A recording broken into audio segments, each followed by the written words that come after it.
mje muone nimfikie mali akulete nyumbani ama kuintroduce kwa family members? Ndio miaka miwili. Miaka miwili. Ndio akakujulisha familia. Okay. Na maybe ni kitu gani, kwa sababu unajua nowadays madj bana ni watu popular, alafu yeye alikuwa ni mtu mwenye ana mafans, anapendwa na watu wengi, ushona.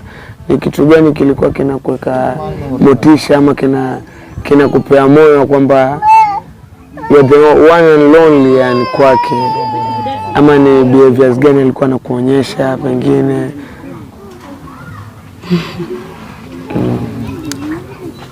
Yeye alikuwa amenizia kila kitu, maana alikuwa tayari na mwanamke wa kwanza yeye. Kanilizia alikosana kwa maana mwanamke alikuwa anamdanganya. Sasa kaniambia mimi sitaki uje, ukifikia wakati paka uje nidanganye kama mwenzako. Na nikamwamini hapo. Okay. Na maybe alipokuwa anatoka kucheza muziki, kwa sababu unajua muziki bana as a DJ anatokanga anarudi asubuhi, alikuwa anapata muda na familia vizuri, kwa sababu unajua kama DJ anaweza enda kama jana watu wamekesha na anashinda, ama amekuja badilisha naenda, ni au kuona shuku chochote maybe? Mimi ngwa sishuku chochote, mako watu waaminiana. Okay. Maana inaweza kuwa huko ikifika kama time fulani anaweza nipigia simu, uko poa mama? Nikamwambia niko poa na watoto.